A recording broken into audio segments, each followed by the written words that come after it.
Hi hello ನಮಸ್ತೆ. ನಾನು ನಿಮ್ಮ ರಂಜಿತಾ ಶಿವಾನಂದ್. ಇವತ್ತು ಸ್ವಲ್ಪ ಕೆಲಸ ಇತ್ತು, ಕರೆನ್ಸಿ ಎಕ್ಸ್ಚೇಂಜ್ ಮಾಡಬೇಕಿತ್ತು ಅಂತ ಕರೆನ್ಸಿ ಎಕ್ಸ್ಚೇಂಜ್ ಆಫೀಸ್ಗೆ ಬಂದೆ. ಸೊ ಅಲ್ಲಿ ಕರೆನ್ಸಿ ಎಕ್ಸ್ಚೇಂಜ್ ಮಾಡಿಕೊಂಡು ಹೊರಟೆ, ಮಲೇಷಿಯನ್ ಕರೆನ್ಸಿ. ಸೊ ಹೋಗ್ಬೇಕಾದ್ರೆ ಮೆಟ್ರೋ ನೋಡಿದ್ರೆ ತುಂಬಾ ರಶ್ ಇತ್ತು.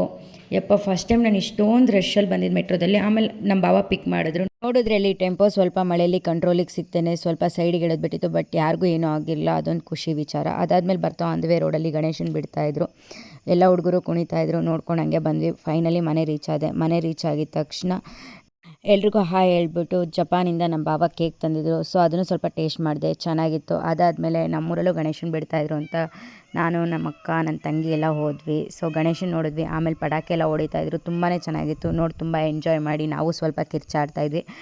ಅದಾದಮೇಲೆ ಆ್ಯಸ್ ಯೂಶ್ವಲ್ ಸ್ಟಾರ್ಟ್ ಆಯಿತು. ನಾವು ಒಂದು ಬೀಟ್ ಹಾಕೋಣ ಅಂತ ಸ್ಟಾರ್ಟ್ ಮಾಡಿದ್ವಿ. ಅದು ಒಂದು ಬೀಟ್ ಹೋಗಿ ಹುಡುಗರು ಕುಣಿಯೋಕ್ಕೆ ಬಿಡ್ದೇನೆ ನಾವೇ ಕುಣ್ಕೊಂಡು ಕೂತಿದ್ದಾಯಿತು. ಎಲ್ಲ ಚೆನ್ನಾಗಿ ಕುಂಡು ಕುಪ್ಪಳಿಸಿ ಹೇಗೆ. ಅದಾದಮೇಲೆ ಫೈನಲಿ ಸುಸ್ತಾಗಿದ ತಕ್ಷಣ ಇನ್ನೇನು ಮನೆಗೆ ಬರೋ ಅಷ್ಟರಲ್ಲಿ 2 ಗಂಟೆ ಆಗಿತ್ತು. ಸೊ ಫ್ರೆಶ್ ಅಪ್ ಆಗಿಬಿಟ್ಟು ಮಲ್ಕೊಳ್ಳೋಣ ಅಂತ ಬಂದ್ವಿ. ಆ್ಯಂಡ್ ಎಲ್ರಿಗೂ ಶುಭರಾತ್ರಿ.